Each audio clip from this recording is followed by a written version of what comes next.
amados, quiero invitarlo entonces a que vayamos al libro, a la carta del Evangelio según San Juan, que venimos estudiando. Y como usted siempre está aprendiendo más de todo eso, usted se dará cuenta que terminamos con la canción Cuán grande amor, ¿cierto? Y entonces le recuerdo un poquito que el texto dice que Cristo me haya salvado tan malo como yo fui, me deja maravillado, pues Él se entregó por mí, dice el primer párrafo de esta canción. Pero si usted empieza a meditar, cada cántico de los que nosotros llevamos hoy es un cántico que está enfocado a exaltar el amor de Dios a través de la persona de nuestro Señor y Salvador Jesucristo. Y el segundo verso dice, oró por mí en el huerto, no se haga mi voluntad, y todo aquel sufrimiento causado fue por mi mal. El verso 3 dice, por mí se hizo pecado, mis culpas su amor llevó, en cruenta cruz fue clavado, mas mi alma rescató. Y así sucesivamente, bueno, el cuarto dice, aparte del coro, cuando al final con los santos su gloria contemplaré, con gratitud y con cantos por siempre le alabaré, dice este precioso canto. Pero muchas veces nosotros estamos enfocados en cantar sin un entendimiento, sin una comprensión y tal vez sin una gratitud realmente de lo que Dios ha hecho. Pero lo interesante es que el texto que vamos a estudiar en el día de hoy, con los otros dos siguientes versículos al texto que estudiaremos hoy, es un texto que es el de mayor inspiración en el apóstol Juan en toda esta primera epístola. Es un texto que pareciese el corazón de toda la epístola. Y si usted vaya y mira y me acompaña en el capítulo 4, versículos 7 y 8, el apóstol Juan dice, amados, amémonos unos a otros porque el amor es de Dios y todo el que ama es nacido de Dios y conoce a Dios. Versículo 8 dice, el que no ama no conoce a Dios porque Dios es amor. Y la última parte del versículo 8 es el que encontramos en todo lugar y el que todo, hasta los impíos, perversos y pecadores mundanos, dicen, Dios es amor. Y lo utilizan en los carros, los utilizan en todos los lugares, Dios es amor, pero la gente no tiene realmente idea de lo que es el amor. Aún muchas veces nosotros dentro de la misma congregación no tenemos una claridad de lo que es el amor. Estamos siempre enfocados en pensar que el amor es el modelo en el que nos ha mostrado este mundo y nos lo ha vendido, y el chip que nos metieron en el cual nosotros estamos ahí enfocados. Lo interesante es que cuando nosotros miramos la doctrina de la Trinidad, y bien sabemos que es una doctrina bíblica insondable e inconfundible, el pastor Jonathan Edwards, después de estudiar ampliamente el tema, declaró lo siguiente: creo que sin embargo que la doctrina de la Trinidad, dice él, es el más exaltado y más profundo de todos los misterios divinos, a pesar de todo lo que he afirmado o concebido al respecto, entre comillas. Y la pregunta sería, ¿qué tiene que ver la doctrina con este texto aquí en cuestión, en relación que acabamos de leer? Y lo que tenemos que ver es que, aunque la plenitud de la Trinidad está mucho más allá de la comprensión humana, porque es algo que nos rompe la cabeza, para muchos es un dolor de cabeza, se trata indiscutiblemente del modo en que realmente Dios se ha revelado en la Biblia. Y Dios se ha revelado como un Dios que existe en la eternidad en tres personas. Tenemos que mirar eso.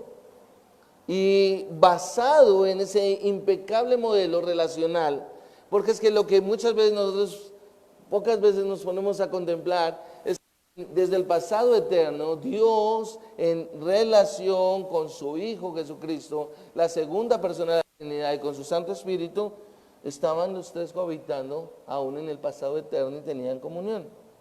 Y ese impecable modelo, como lo acabo de comentar, un modelo relacional, en su perfecto deseo y propósito de tener una relación con sus criaturas, lo que Dios hizo, el Dios Trino, es que diseñó al hombre como un ser racional. Y la creación del ser humano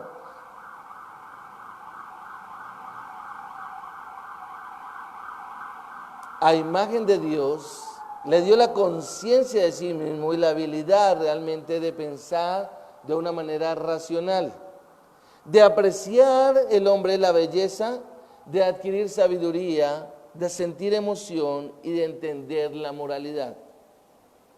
Pero realmente el punto al que quiero compartir con ustedes es que el aspecto más importante de la imagen de Dios se ve en la capacidad del hombre de amar a otro.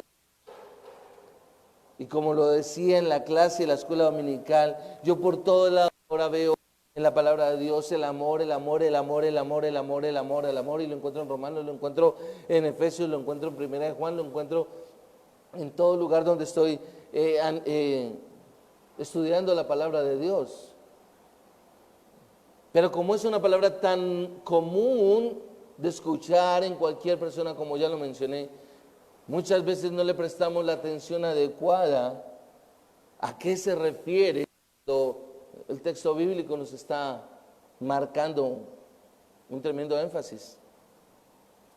Y como ya lo mencioné, el punto está marcado en la capacidad del hombre de amar a otros, según se demuestra a través de su comunión relacional con Dios y con otros seres humanos. Al punto al que voy es que es muy fácil que usted y yo digamos, yo tengo una relación con Dios, yo amo a Dios, aunque no tenga una buena relación con otras personas.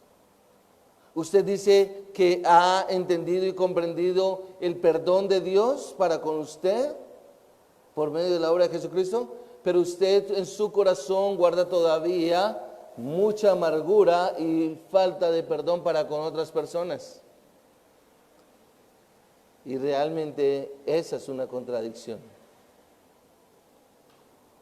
Aunque solo una sombra, digámoslo así, el amor humano, tanto por Dios como por los demás, es un reflejo del perfecto intertrinitario, podríamos decir, que ha caracterizado a Dios desde antes del inicio del tiempo.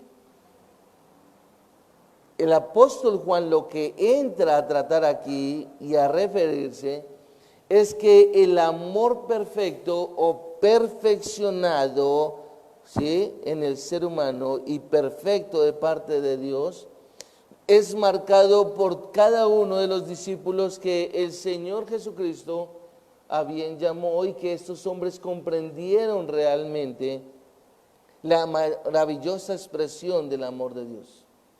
Y el Nuevo Testamento menciona muchas clases de amor, encontramos diferentes clases de amor. Pero realmente el punto es que el amor supremo es el amor perfeccionado y completo que viene de Dios en la salvación. Y es ahí donde está centrado realmente el apóstol Juan.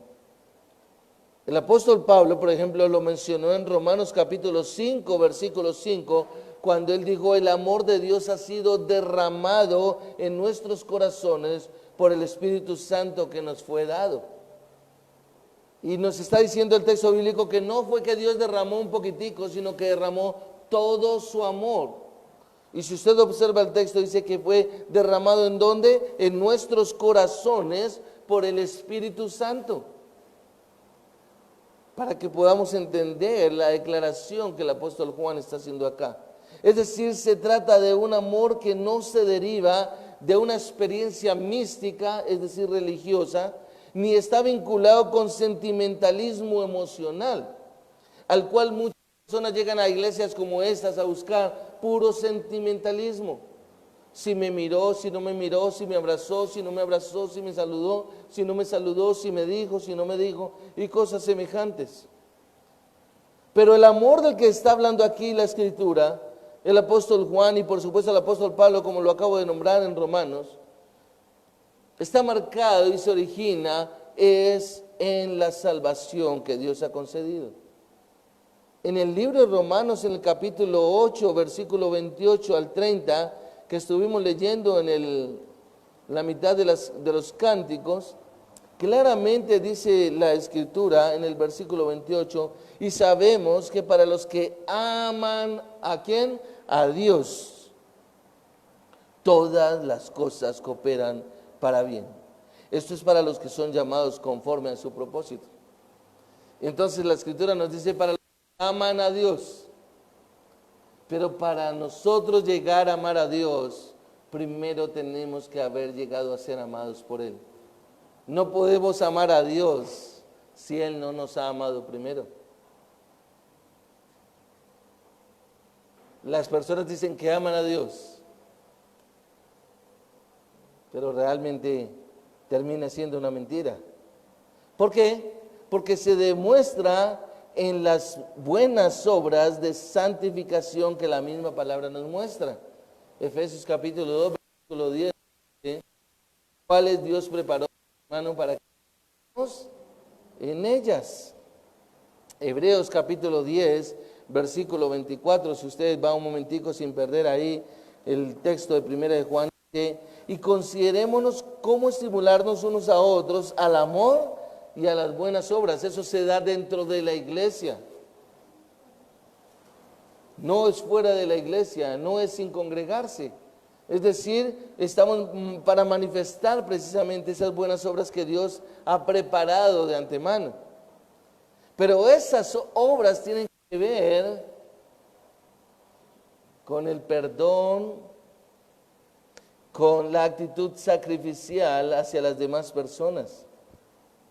La expresión total de este amor, si lo miramos bien, ocurre cuando los creyentes obedecen al Señor. Y algo que me llama la atención a mí es que muchas veces puedo estar en una clase o puedo estar exponiendo aquí la palabra, usted la puede estar escuchando, pero si usted no la obedece aquí, entonces se va a encontrar con una pared de concreto en la cual usted se va a estrellar, aun cuando usted diga que sí tiene el amor de Dios. ¿Por qué? Porque si usted no reacciona a lo que la palabra le está diciendo, no a lo que diga. Yo reconozco que como pastor muchas veces he dado consejo y todo, pero eso no implica que usted entonces se pare en ese consejo y diga, no, fue el que me lo dijo a mí, entonces yo lo tengo que vivir de esa manera. No, si la palabra de Dios le muestra a usted otra cosa completamente diferente, entonces usted tiene que ir a obedecer la Escritura, la palabra de Dios. No lo que el pastor le haya dicho.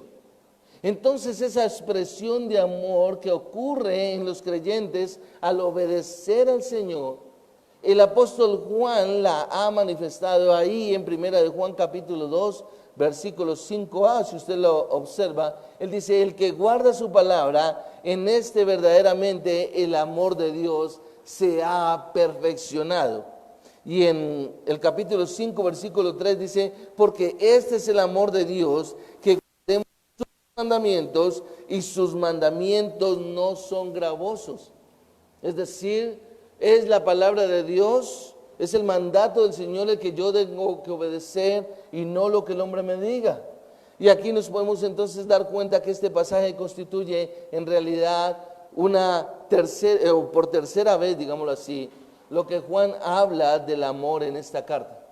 Y usted que ha venido conmigo haciendo la secuencia del estudio, usted se dará cuenta que, como lo he manifestado domingo a domingo, hay una parte donde estamos hablando de los falsos maestros, de los anticristos, de los que enseñaban cosas que no son reales, que no eran verdaderas, y después se encaja con el amor. Y entonces es como, hablo de los falsos maestros, ahora hablo del amor. Hablo de los falsos maestros, hablo del amor. Y toda su epístola ha venido así. Y aquí, en el versículo 7 en adelante, hasta el 21, vamos a dar cuenta que que Juan solamente es del amor, del amor. ¿Pero por qué? ¿Qué tenía que ver realmente los falsos cristos, los falsos anticristos, digámoslo más bien, y los falsos maestros? Bueno, es que ellos estaban enseñando cosas que no tenían que ver con la escritura, con el evangelio realmente, y como tal entonces las personas querían vivir de esa manera o creer en lo que estos falsos maestros les estaban diciendo. Entonces lo que hace Juan es previniendo, guardando de eso. Y como lo mencioné, en esta porción encontramos la tercera parte en que Juan empieza a hablar del amor. Pero como ya les dije, estos 4 versículos, desde el 7 al 10, son los 4 versículos donde fluye, donde bombea el corazón de toda la epístola. Y él empieza diciéndoles, amados, ¿sí? Y lo que podemos observar aquí es que cuando miramos toda la carta, él presentó el amor en el capítulo 2, versículos 7 al 11, como una prueba verdadera de comunión. Luego nos damos cuenta que él lo examina en el capítulo 3, versículo 10 al 17, y lo presenta como una evidencia de la filiación de los creyentes, es decir, de lo que ellos tienen entre sí como creencia en la palabra de Dios y en la obra de expiación de nuestro Señor Jesucristo. Pero este tercer debate acerca del amor que Juan hace es un ejemplo del regreso cíclico del apóstol en la epístola a través de la moral y de las pruebas doctrinales de salvación. Es decir, usted, como me ha escuchado a mí, que en algunas enseñanzas, ¿cómo sé si estoy en la verdad? La vara que mide el verdadero cristianismo, que son los títulos que yo le daba a las enseñanzas, realmente están relacionadas con esta porción de la Escritura. Porque muchas veces nosotros que hay una salvación, que las personas que vienen a esta congregación, todas son salvas, y no, usted sabe que nosotros hemos dicho que no todos los que están en este lugar son salvos. Y que uno tiene que estar ahí precisamente preparado para estarse siempre evaluando, como dice el apóstol Pablo en el libro de la carta a los Corintios, examinaos pues para ver si estáis en la fe verdadera. Es decir, centrado en lo que es lo correcto. Y como lo mencioné, entonces acá nos podemos dar cuenta que el apóstol Juan empieza con un imperativo de una manera donde les dice, amados, amémonos unos a otros. Y a primera vista pareciera fácil. Usted está con su Biblia, usted la está mirando y usted dice, sí, claro, ahí dice amémonos unos a otros. Usted está prestando atención a lo que yo estoy diciendo. Y pareciera fácil ese mandamiento de cumplir, de que debemos amarnos unos a otros. Pero permítame decirle, iglesia, que no lo es, eso no es fácil.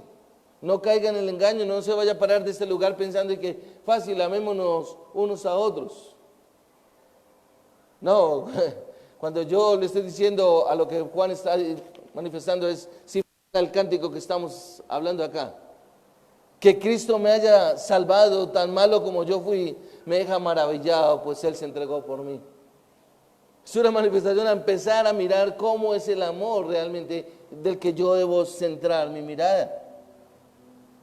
Entre nosotros los seres humanos realmente hay una tendencia a creer que podemos imitar los atributos de Dios o hacer sus obras. Y entonces tal vez que estudiar dice, pastor, usted mismo nos enseñó que en Efesios capítulo 5, versículo 1, la escritura dice, sed pues imitadores de Dios como hijos amados. Entonces la Biblia sí nos manda a ser imitadores de Dios. Claro, la Biblia sí nos manda a ser imitadores de Dios. Pero lo que no entiendo es que yo no puedo ser un imitador de Dios si realmente Dios no ha obrado en mí. Nada, absolutamente nada está más lejos de la verdad. En nosotros mismos no existe el verdadero amor, ni la capacidad de imitarlo. Usted y yo no tenemos la capacidad para imitar el amor de Dios. Hay un amor genuino y hay amor fingido. Y una gran parte del amor que aparentemente es genuino proviene muchas veces de fuentes incapaces de producir un amor verdadero. Y tal vez sea un amor bien intencionado. He encontrado personas que se esfuerzan por mostrar más o menos un buen amor, el amor puro, digámoslo así. Pero a la hora de la verdad simplemente procede de esfuerzos humanos que nunca pueden llegar a agradar a Dios. El hombre natural, iglesia, solo puede producir odio y amor artificial. Y es ahí donde Juan se está centrando. Usted y yo, como seres humanos, lo único que podemos producir es odio y amor artificial. Porque, como lo dijo el Señor Jesús, el hombre natural, cuando se dirigió a ellos, Juan capítulo 8, versículo 44, ustedes son hijos de su padre el diablo, quien es homicida desde el principio. Y el ser humano por naturaleza, esa es la tendencia, a odiar y a mostrar un amor artificial, no un amor verdadero. Y aunque el hombre natural realmente no ha llevado al terreno de la práctica del homicidio, usted como yo no hemos matado a nadie, no hemos llegado a ser homicida, tenemos que comprender que en nuestro corazón existe la propensión a él, es decir, a ser homicidas, porque no se ha nacido de Dios, es lo que Juan está manifestando. Y estoy hablando desde la perspectiva del hombre no regenerado, del hombre natural. De ahí la importancia de estar en las clases como la de los lunes en cuanto a la doctrina del hombre. ¿Por qué, mis amados? Porque la primera virtud mencionada en Gálatas 5:22, para quienes están tomando nota, usted sabrá que ahí nos marca el apóstol Pablo el fruto del Espíritu. ¿Y cuál es el primero que aparece en el fruto del Espíritu que el apóstol Pablo está mostrando? El amor. Mas el fruto del Espíritu es amor, dice el apóstol Pablo. Y el fruto del Espíritu se produce en el creyente cuando permanece en la persona de nuestro Señor Jesucristo. Es decir, una persona que no tiene a Jesucristo en su corazón no tiene el verdadero amor. Y si no tiene el verdadero amor, acuérdese que entonces simplemente lo único que emana de su corazón es odio y un amor artificial. Y esa clase de amor realmente no sirve. Solamente como lo describe el Señor Jesucristo en Juan capítulo 15, versículo 1 al 8. Si usted me acompaña un momento allá al Evangelio según San Juan, capítulo 1, capítulo 15, versículos 1 al 8, dice: yo soy la vid verdadera y mi Padre es el viñador. Todo sarmiento que en mí no da fruto, lo quita, y todo el que da fruto lo poda, para que dé más fruto. Vosotros estáis limpios por la palabra que os he hablado. Permaneced en mí y yo en vosotros, como el sarmiento no puede dar fruto por sí mismo si no permanece en la vid. ¿Quién es la vid? Cristo. Así tampoco vosotros si no permanecéis en mí. Es decir, la vida de un hombre que camina y que está en Cristo Jesús es una vida completamente diferente. Es una vida que ha entendido y está permanentemente en un estudio y en una meditación de la obra de expiación de nuestro Señor Jesucristo y de cómo todo su pecado ha sido perdonado. Y esta clase de amor sí puede cumplir con el mandato de Dios de amarnos los unos a los otros, porque es que proviene de Él. Proviene de Él. Y se da solamente al que ha nacido de Dios y le conoce. Y es por eso que si usted mira en el texto bíblico, Él dice en el versículo 7, el amor es de Dios y todo el que ama es nacido de Dios y conoce a Dios. Y cuando Juan está tomando aquí la referencia del nuevo nacimiento, está estableciendo que es un amor completamente sobrenatural. Y aunque aquí Juan lo está dejando plena mente 100% a la salvación. Es un amor que se tiene que manifestar para con las demás personas en las diferentes situaciones y circunstancias de la vida. El conflicto que encontramos dentro de los matrimonios es aún dentro de personas que son cristianas o dicen ser cristianas, es porque no tienen una perspectiva clara, bíblica, centrada en la manera como debe amar esa persona. Y entonces tenemos que ver que realmente cuando este amor es sobrenatural, es porque ha sido hecho posible gracias a la regeneración del Espíritu Santo. Y Pablo lo manifiesta en Tito capítulo 3, versículo 6. Si usted me acompaña a Tito, devuélvase un momento ahí, está muy cerca a la parte final. En el capítulo 3, versículo 6, Pablo escribiendo a Tito le dice, porque nosotros también en otro tiempo éramos necios, preste la atención a las palabras que él utiliza, desobedientes, extraviados, esclavos de deleites y placeres diversos, viviendo en malicia y envidia, aborrecibles y odiándonos unos a otros. Él muestra las características de aquel que no tiene el amor de Dios.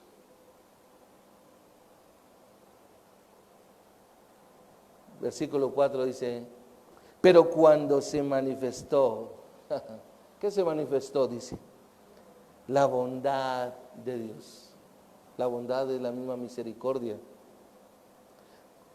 de nuestro Dios, la bondad de Dios, nuestro Salvador, y su amor hacia la humanidad, versículo 5, Él nos salvó, no por obras de justicia que nosotros hubiésemos hecho, sino conforme a la misericordia, por medio del lavamiento de la regeneración y la renovación por el Espíritu Santo. Hay veces uno pregunta, o la gente pregunta, ¿y usted tiene el Espíritu Santo? ¿Y cómo sabe que usted tiene el Espíritu Santo? Bueno, mírelo, aquí está. Cuando entiendo la regeneración y la renovación que Él ha hecho en mí.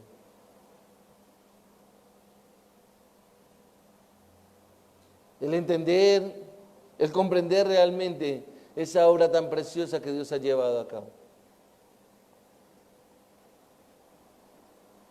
Y estar constantemente sopesando todo a mi alrededor frente a la obra de Cristo en la cruz.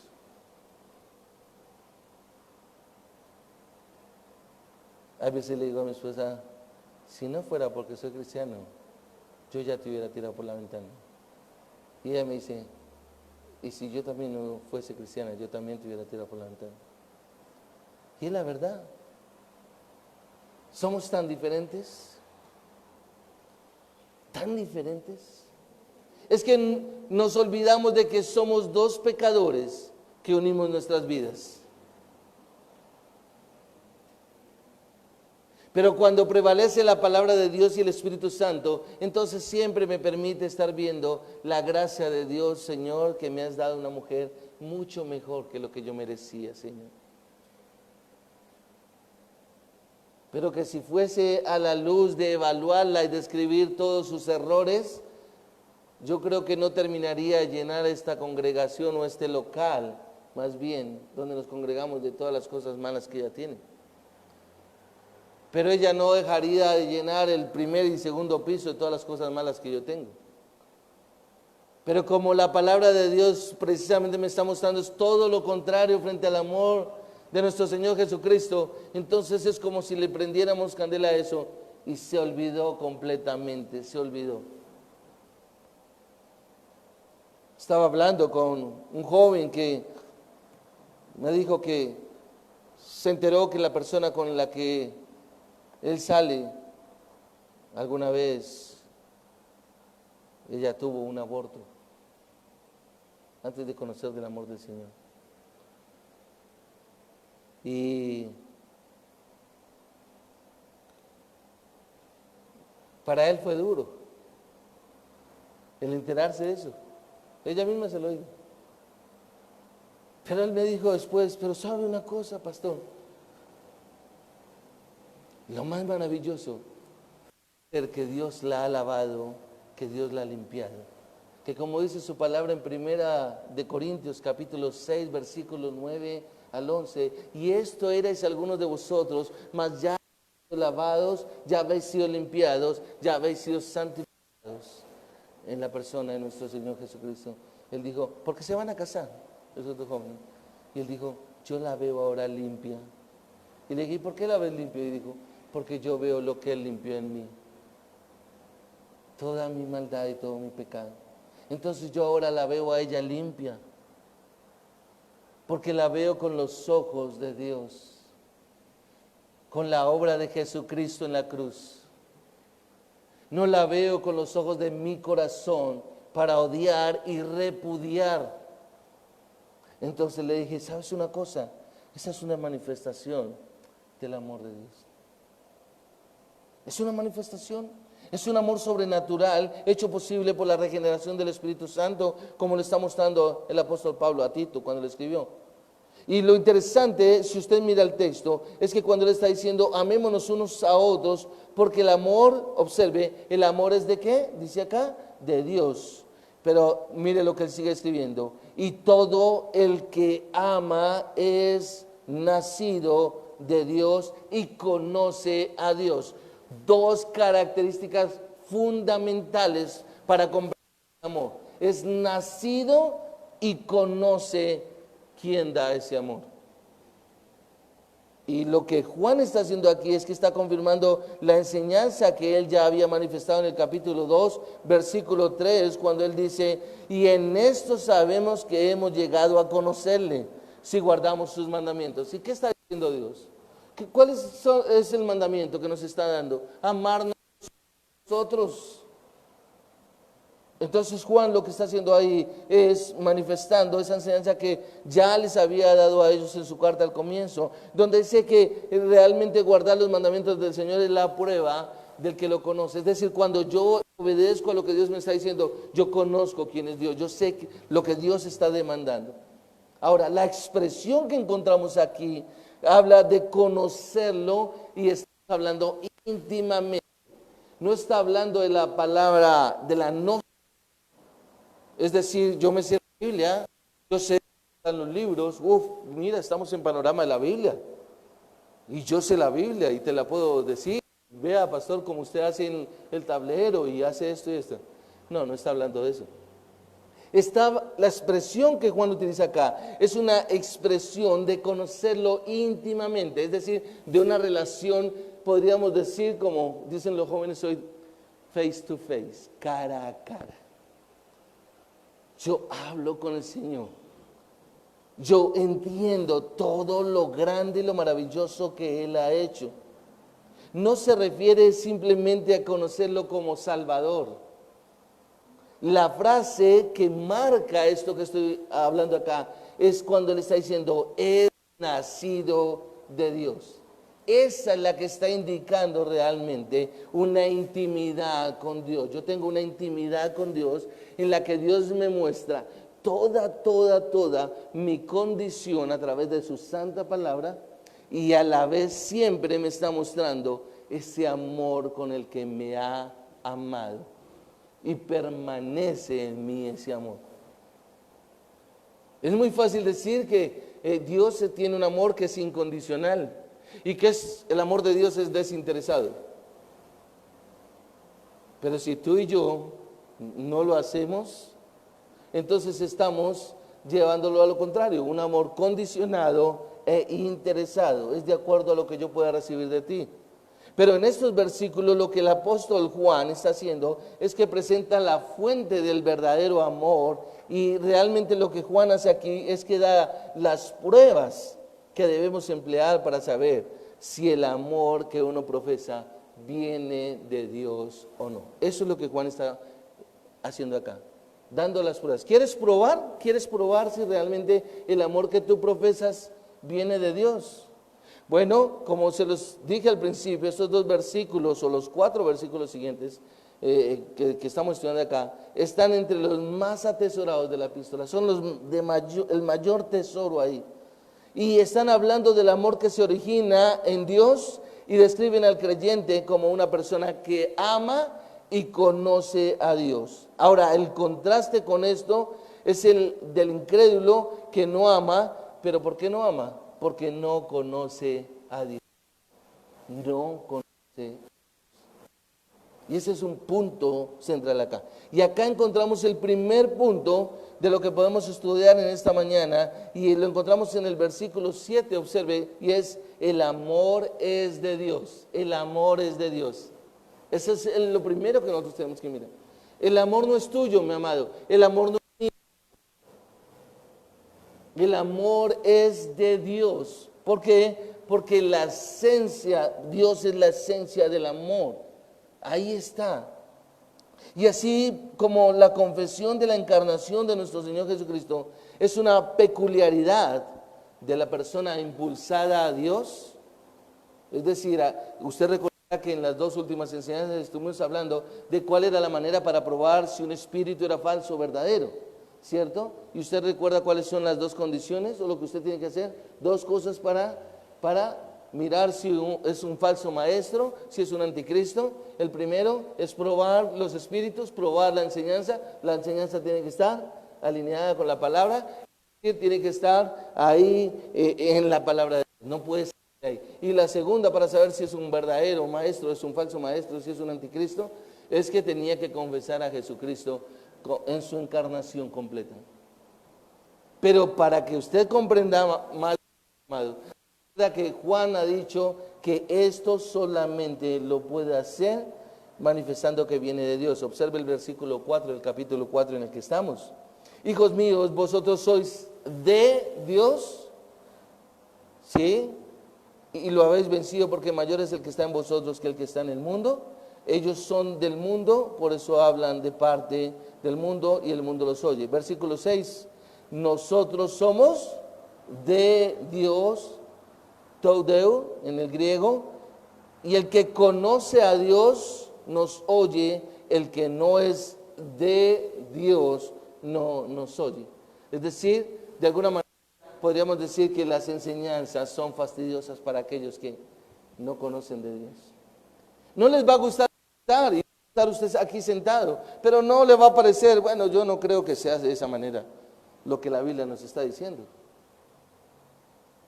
Yo creo que tendría que mirar más, o voy a mirar a otros predicadores a ver si realmente puede ser eso. Pero lo que realmente nos está mostrando la Escritura, que así como realmente uno puede llegar a hablar, siendo de Dios, hablar de la encarnación de nuestro Señor Jesucristo, también lo es la manifestación del amor. Observe, porque él dice en el versículo, porque el amor es ¿qué? De Dios. Por consiguiente, realmente, iglesia, todo aquel que ama, en un sentido cristiano del término, es nacido de Dios. Él lo manifestó en el capítulo 2, versículo 29, en el 3:9, en el 5:1. Pero también dice, no solamente es nacido de Dios, sino que conoce a Dios. Es decir, el amor emana de la naturaleza regenerada. Una persona nacido de nuevo empieza a manifestar eso. Y permítame decirle que yo, cuando estoy estudiando esto, yo le digo, Padre, yo no sé a qué me vas a llevar tú y qué me vas a mostrar.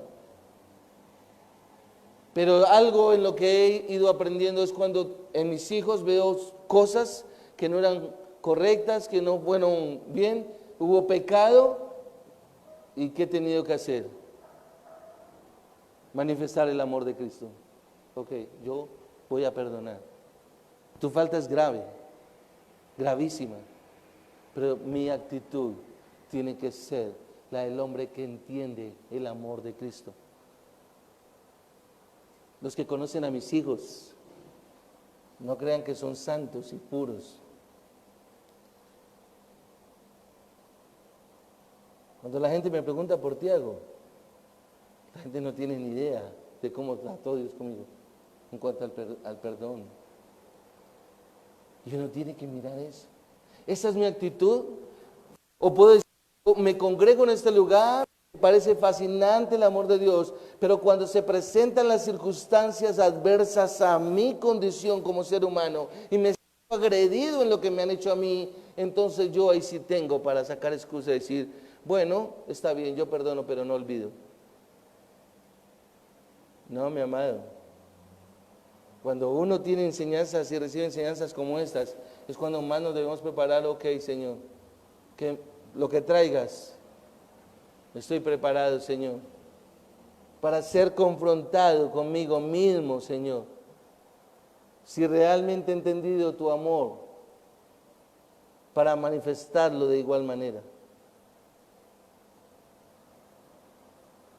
Si usted observa ese amor de la naturaleza regenerada que emana, digámoslo así, de una comunión con Dios que resulta en un mayor conocimiento de Dios. Es decir, Juan marca aquí, conoce a Dios. Acompáñenme al capítulo 2, versículos 3 al 5.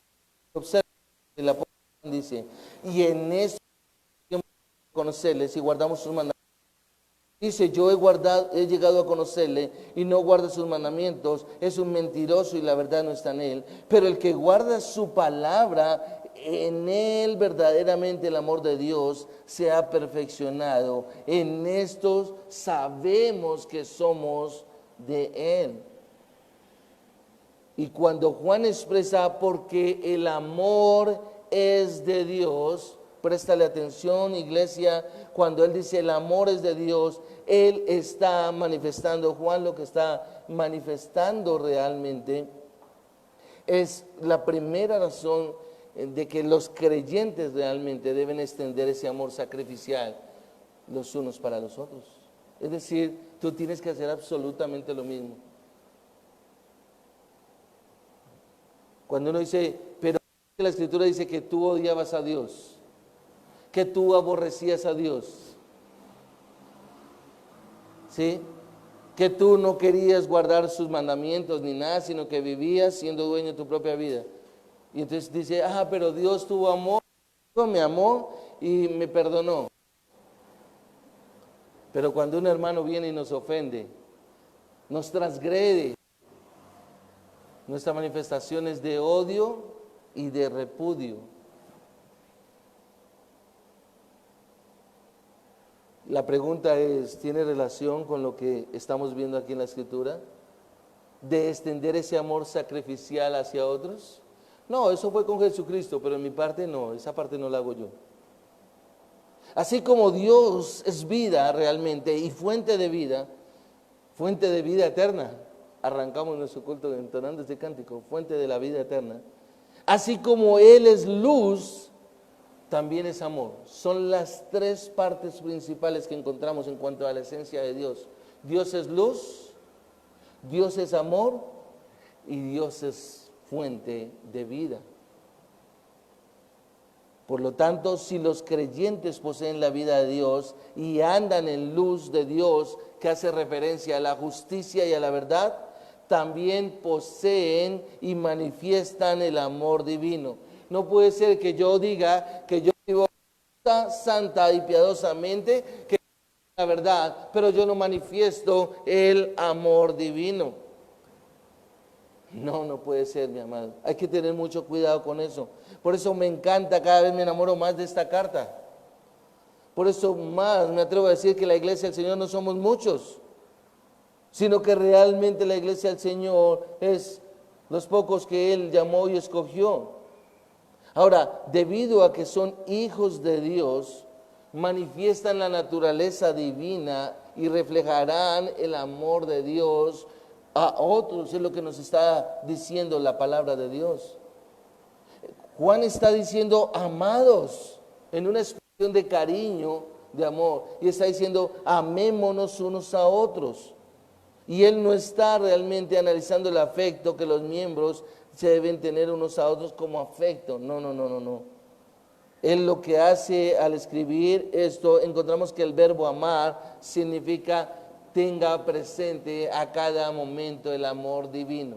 Y el amor divino se llama Jesucristo, el Hijo de Dios, quien en el pasado eterno, cohabitando con Él, en esa eternidad pasada, en comunión con Él, Se despojó de ser adorado y exaltado en su trono de gloria y venir a tomar forma de un siervo hecho semejante a los hombres para morir en esa cruz cargando todo el pecado de la ira de su Padre Celestial por mí. Ese es el amor divino del que me está hablando la Escritura y lo tengo que tener presente a cada instante en mi vida. Y Juan lo que está haciendo acá es que indica que Dios inicia el amor, Dios lo derrama sobre su pueblo y espera que a su vez los miembros de dicho pueblo terminen manifestando el mismo amor los unos para con los otros. Es el amor divino de Dios que ofrece única y exclusivamente a los suyos. Puede la gente decir, puede la gente llevar un aviso en el carro, Dios es amor, en los negocios, en las casas, puede decirlo donde quiera. Pero este amor del que Juan está hablando aquí, es el amor divino que Dios ofrece únicamente a los suyos. ¿Quiénes son los suyos? Los llamados, los escogidos. Y esto nos conecta con el segundo punto que encontramos acá. Y es que todo aquel que ama es nacido de Dios y conoce a Dios. El verbo traducido aquí es nacido, es una forma pasiva en el griego de genao. Y lo que puede hacerse aquí es traducirse literalmente como se ha engendrado. O sea, lo que Juan está diciendo es, esta persona ha sido engendrada. Por eso utiliza el término es nacido. Es decir, todo aquel a quien Dios salvó en el pasado sigue dando evidencia en realidad en el presente. No solamente se quedó ahí, yo soy salvo. No, en todo en su vida está mostrando ahí la salvación. Recuerdo que el pastor Josías hablaba conoció a un hombre que tenía a su esposa y sus hijos y su esposa. Pues él llegó a casa y encontró a su esposa que había sido violada, había sido asesinada y sus hijos y todo. Y este hombre, ¿cuál fue su reacción al encontrarse cara a cara con el asesino de su esposa y violador? Él no dijo justicia, justicia, juez, justicia. Él dijo, debo presentarle el Evangelio de Dios para que esa persona llegue al conocimiento de la verdad, crea, se arrepienta y sea salvo. Eso es comprensión del amor divino. Es el entendimiento de cómo piensa una mente regenerada, que no está viendo el daño que me produjiste, sino que estoy viendo es cómo Dios se puede glorificar a través de tu condición, como lo ha hecho conmigo. Eso es lo que encontramos en la Escritura. Aquel que posee realmente la vida de Dios tiene la capacidad y la experiencia de amar. Recuerda Romanos 5:5, Dios ha derramado su amor en nuestros corazones. Cuando habla del corazón no habla de este órgano que está aquí en la parte izquierda de mi pecho, ¿sí? Está hablando es de una manera interior. Recuerda que Dios se hace entender en nuestro lenguaje para que comprendamos. Pero no me está hablando de este órgano que bombea sangre. Me está hablando de internamente para yo comprender las cosas. Y esta es una señal distintiva del creyente. La persona que nace de Dios es una ventana a la vida a través del cual el amor de Dios brilla en el mundo. A los hombres les mandé un audio que sé que mi esposa se lo había mandado a las mujeres. Donde aquella mujer que pecó y que tuvo una vida dura y difícil.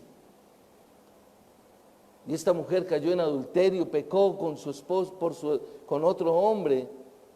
Pero como Dios restauró el corazón de esta mujer cómo renovó su entendimiento, cómo esta mujer se postró a los pies de su esposo y le dijo, perdóname, pero este hombre decía, ¿cómo mi esposa puede estar pidiéndome perdón? Soy un pecador.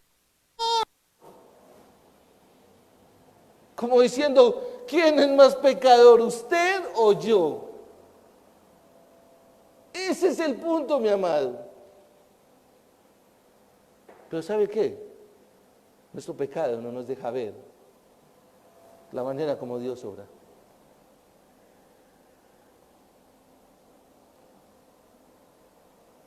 Solamente está la manera como realmente puede ser una ventana a la vida a través del cual el amor de Dios brilla al mundo.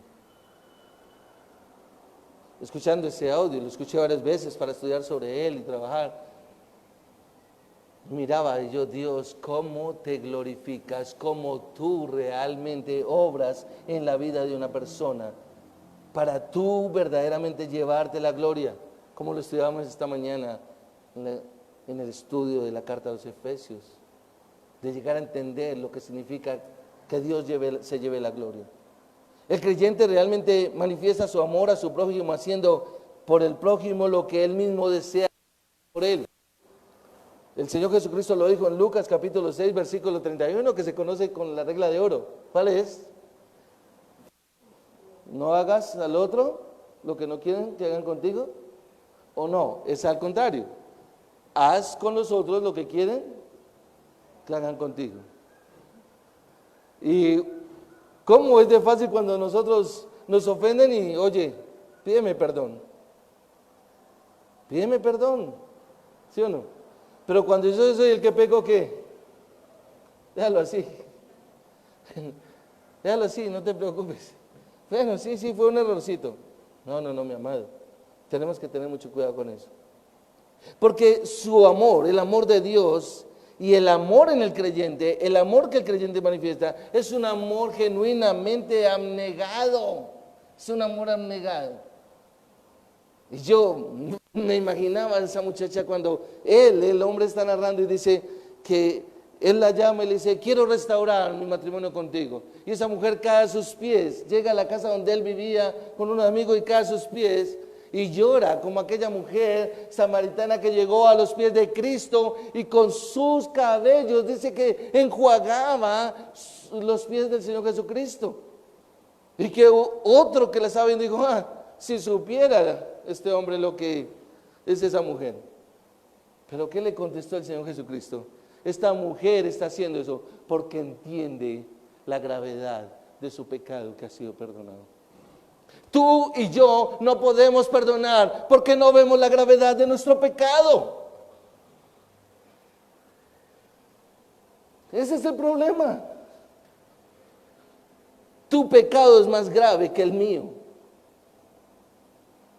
No estoy entendiendo el amor de Cristo, el amor divino del que está manifestando la palabra. Pero el creyente ama a su prójimo como uno mismo. Porque como lo escribe el apóstol Juan aquí, ese creyente conoce a Dios. Conoce a Dios. No hay un solo pecado, uno solo, que no haya sido cubierto por la sangre de nuestro Señor Jesucristo para perdón. El problema es que usted y yo, aunque conocemos y decimos conocer al Señor, el pecado que nos ofende sí tiene límites. Pero cuando Juan habla de que el creyente conoce a Dios, está haciendo referencia a que este creyente tiene una comunión con Dios el Padre y con su Hijo Jesucristo y refleja por consiguiente esa virtud del amor a todo momento, en cualquier instante. De paso, lo que el apóstol Juan hace aquí, cuando él dice conoce a Dios, refiriéndose al creyente, el creyente, lo más seguro, parece que quizá haya tenido la intención de rebatir a los herejes gnósticos de su tiempo que alegaban tener un conocimiento acerca de Dios, algo similar a lo que vemos hoy en día. la gente argumentando que conoce de Dios, pero a la hora de que se manifieste es completamente imposible. Y esto nos conecta con el tercer punto. Y el tercer punto tiene que ver con que él dice, el que no ama no conoce a Dios. Ahora, usted ya ha comprendido toda la exposición de lo que es el amor, amar. ¿Desde qué perspectiva estamos hablando? Y el punto es que aquellas vidas, mis amados, no se caracterizan por amar a otros que no son cristianos, no está marcado, digámoslo así, o más bien voy a decirlo de otra manera, aquellas vidas que no se caracterizan, a ver cómo lo explico acá, por amar a otros que no son cristianos, sin importar lo que afirmen, es decir, no están marcadas por un aprecio en cuanto al entendimiento de la misma palabra de Dios, sino que están limitados de acuerdo a la manera como las personas están actuando.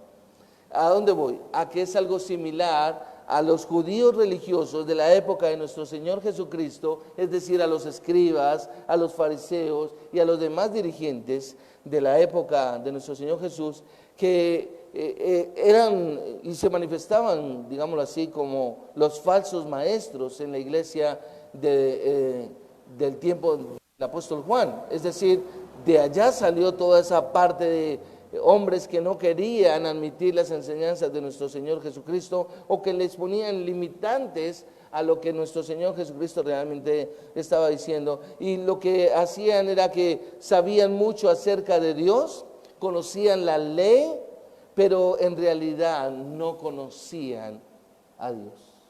Ese es el punto. Y nosotros podemos caer en el error de lo mismo. Tener un conocimiento de la Escritura sin un entendimiento. Y sé que la mayoría que ha estado en las clases de Efesios me comprenden claramente a lo que me refiero. Es decir, iglesia, la ausencia del amor de Dios en sus vidas revelaba de modo muy concluyente la condición de ellos, que era una condición no regenerada en la que estos hombres se hallaban, así como lo estaba la aberrante teología de ellos. Alguna vez escuché esta frase: usted puede tener la teología correcta, pero no la actitud correcta. Préstele atención a eso, mi hermano. Usted puede venir a esta congregación, que es bíblica, nos esforzamos por eso, tener la enseñanza correcta y no tener usted la actitud correcta. La ausencia del amor es evidencia de que el individuo realmente no conoce a Dios. Y observe el versículo 8, porque Juan hace una declaración negativa: que no ama, no conoce a Dios. Y esta declaración realmente solo se repite en la última parte de la afirmación positiva que ya leímos, que es el versículo 7. Observe que dice: el que ama es nacido de Dios. Y observe el versículo 8: el que no ama no conoce a Dios. Ahora usted ya tiene una claridad sobre la clase de amor del que estamos hablando. Del amor divino. Y podemos darnos cuenta entonces aquí que el versículo 8 está presentando esa verdad en forma negativa. Y aquí podemos darnos cuenta que el verbo, que el tiempo que se utiliza acá, perdón, es un verbo en tiempo aoristo, es decir, solo una vez, que termina toda la parte, y es no solo no lo conoce ahora, sino que nunca lo conoció, no ha conocido a Dios una vez por todas. Realmente lo que Juan está diciendo es: sálgase de ese engaño, sálgase de ese engaño. Si en usted dice que Dios es luz y Dios es su luz, y Dios es fuente de vida, pero usted no tiene la tercera parte, que es el amor de Dios, el amor divino, entonces no es real. Y Juan compara al creyente con el incrédulo y señala que cuando el amor está ausente del conocimiento de Dios, realmente no existe. La persona, podríamos decir, que no está en comunión con Dios por medio de la oración y la lectura de la palabra, no puede ser un instrumento por medio del cual Dios demuestre su amor divino. Tiene que haber una comunión, tiene que haber una relación de intimidad. Yo no tengo una intimidad con Dios cuando yo no soy un hombre de oración, cuando no estoy plenamente. Usted y yo pecamos cuando no estamos en oración. Todos los días y a toda hora debemos estar en oración, es decir, hablando con Dios, llevando a Él cada parte de lo que estamos viviendo, negocios, actividades, trabajo, reuniones, todo.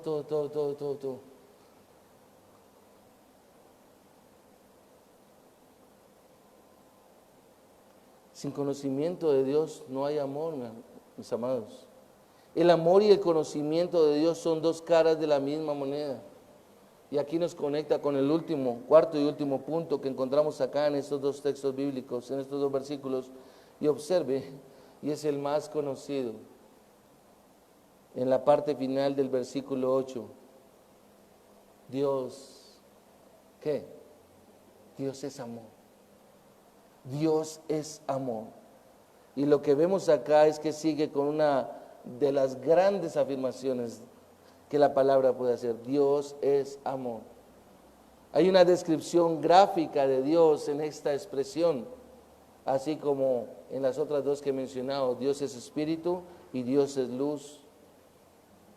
Dios es amor y por lo tanto Él define el amor. Es Dios el que define el amor. No es usted, no soy yo, no es el mundo el que define el amor. Es Dios el que define el amor. El amor no define a Dios. El amor no puede definir a Dios.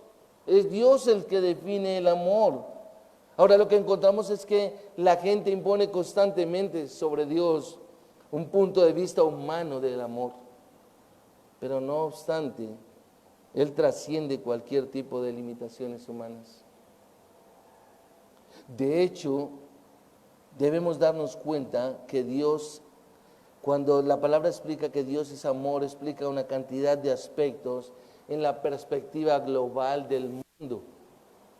Primero, voy a decirlo de manera rápida, cuando hablamos de que Dios es amor, porque el texto dice, porque Dios es amor, explica la razón por la cual Dios creó. Ese es lo primero, en esta expresión de que Dios es amor. Es decir, en la eternidad pasada, dentro de la comunión perfecta de la Trinidad, Dios el Padre se propuso como una dádiva de amor a su Hijo, redimir un pueblo que le honraría y glorificaría a su Hijo. Ese es el motivo por el cual el Señor miró a toda esa humanidad de pecadores y escogió a unos y los trajo, los llama por medio de la obra de su propio Hijo Jesucristo crucificándole en la cruz, para que ese pueblo, esos redimidos en Cristo Jesús, le den gloria y alabanza. No es como la gente dice, no, es que yo soy de la religión católica, no, es que yo soy de los testigos, es que yo soy de los mormones. No. Aquí es un entendimiento sobre la palabra. Dios nos redimió para que nosotros adoremos a Jesucristo y a Jesucristo demos gloria y honra. Por eso, aunque Dios existía en la perfecta soledad trinitaria, es decir, con el Hijo y con el Espíritu Santo, Él creó un género de seres en los cuales armaría, digámoslo así, o amaría más bien, y rescataría a aquellos que a su vez amarían a Dios por siempre. Por eso es que más adelante en nuestra próxima enseñanza, cuando el Señor nos lo permita, vamos a ver ese versículo 10 que usted tiene ahí, adelante de lo que estamos estudiando, cuando dice, en esto consiste el amor, no en que nosotros hayamos amado a Dios, no en que nosotros hayamos amado a Dios, sino en que Él nos amó a nosotros y envió a su Hijo como propiciación por nuestros pecados. Lo segundo que podemos ver aquí, en cuanto a la implicación de que Dios es amor, es que la verdad de que Dios es amor explica la selección humana. Es decir, el diseño que pecadores lo conocieran y lo amaran por un acto de sus voluntades. Y aunque no aparte de la obra del Espíritu Santo, Dios lo hizo de manera perfecta. Usted lo puede ver en Juan capítulo 7, versículos 17 y 18. Lo tercero que podemos encontrar aquí en cuanto a que, porque Dios es amor, es que la realidad de que Dios es amor también explica su providencia. Ese es un atributo de Dios que pocas veces tenemos presente. La providencia de Dios. Él organiza todas las circunstancias de la vida. En medio de todo el asombro, de la belleza e incluso de las dificultades de sus hijos. ¿Para qué? A fin de revelar muchas evidencias de su amor divino.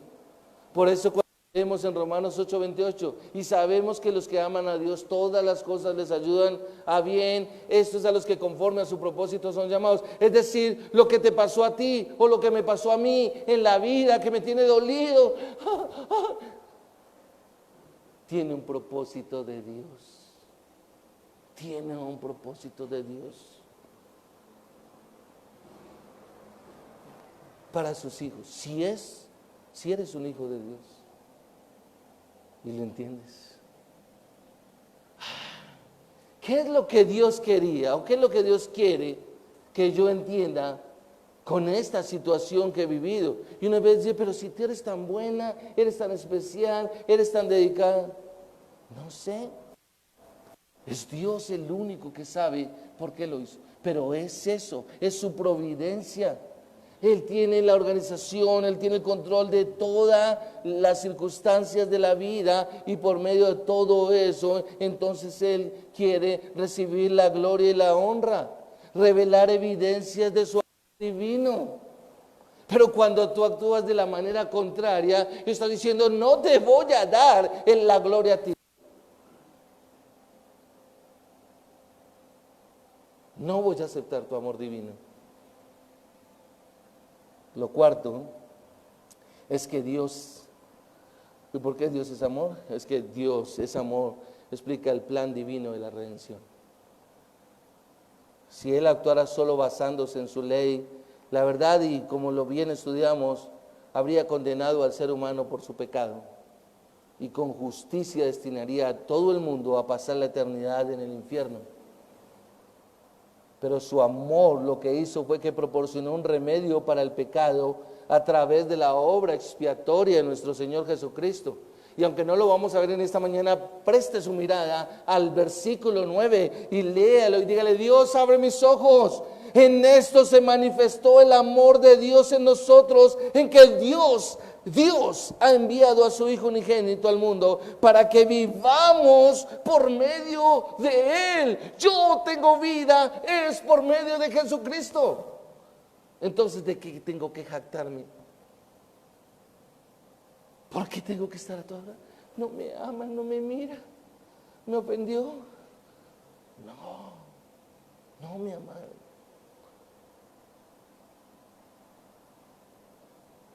Lo que el Señor ha hecho, el Dios Todopoderoso, en la obra expiatoria de nuestro Señor Jesucristo a favor de todos los que se arrepienten de sus pecados y confían en la misericordia de Dios, es suficiente para nosotros realmente decirle, ayúdame, Señor, a que puedan ver en mí realmente tu amor reflejado en el perdón que has tenido para conmigo. Dios, ¿quién? Dios. Dios muestra lo que es por lo que hace. Recuérdalo, iglesia. Dios muestra su amor por lo que hace. Mostró su amor para con nosotros en la obra redentora de nuestro Señor Jesucristo, por medio de la expiación, el sacrificio por nuestros pecados, como lo dice el versículo 9, aquí lo acabé de leer. Al examinar uno las palabras envió y unigénito, podemos darnos cuenta de la relación íntima entre el Hijo y el Padre. Jesús no llegó realmente a ser el unigénito después de nacer y de encarnar en María. Él ya era el unigénito enviado por el Padre. El Señor Jesucristo lo afirmó en Juan 10:30, yo y el Padre uno somos. Ahora, quiero ir al final, mi amado, y es, el amor es parte fundamental del carácter de Dios. No es algo que se dispensa, sino que forma su ser. Es decir, la esencia de Dios es amor. Y eso es lo que nosotros tenemos que mirar realmente, como nos lo mostraron estos versículos. El contraste que hay entre el versículo 7 y el versículo 8. El que ama es nacido de Dios, conoce a Dios. El que no ama no conoce a Dios. Quiero terminar con esto. Agustín dijo lo siguiente: si no se dijese nada en alabanza del amor de las páginas de esta epístola, si nada se dijese en las páginas de toda la Escritura, y si solo esta frase fuera todo lo que nos dijera la voz del Espíritu de Dios, porque Dios es amor, nada más haría falta. ¿A qué conclusión llegamos? ¿Cuál es la aplicación para tu vida y la mía? El amor es la suma de la justicia. Es la prueba de que hemos nacido de Dios. El amor emana de un sentido del amor de Dios por nosotros, como lo describe el versículo 9 del capítulo 4. Y si usted lo mira con el versículo 16 del capítulo 3, dice: en esto conocemos el amor, en que Él puso su vida por nosotros. También nosotros debemos poner nuestras vidas por los hermanos. Padre, gracias te damos, amado Dios. Señor, rogamos que la presencia de tu Santo Espíritu obrando en nuestras vidas, a través de la exposición de tu palabra, Señor, nos lleve a esa mayor comprensión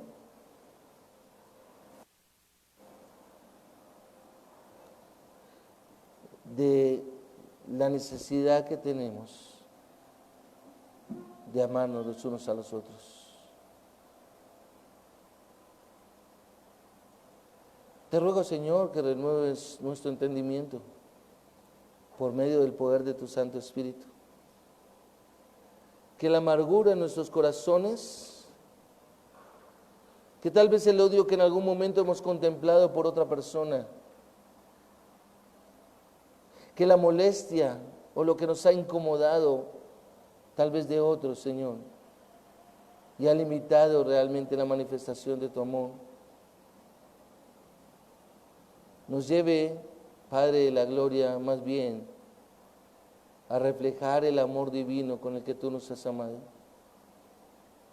Que nuestros oídos, Señor, tu Santo Espíritu nos lleve a entender y a comprender Romanos 8:28. El saber que los que amamos a Dios, todas las cosas nos ayudan a bien, y que el resultado de ese amor o la consecuencia de ese amor es porque tú nos amaste primero. Y que cualquier circunstancia en nuestra vida, Señor, que en algún momento por nuestra naturaleza pecaminosa y caída, los vestigios de nuestro pecado, Señor, nos han llevado, oh Rey de gloria y majestad, a actuar de una manera contraria a tu palabra, Señor. Nos lleve a reaccionar, Señor, y como lo hemos visto en tu palabra, a guardar tus mandamientos, Señor. Porque este amor tuyo se manifiesta, Señor, en que guardemos tus mandamientos, porque tus mandamientos no son gravosos. En el nombre de Cristo Jesús. Amén.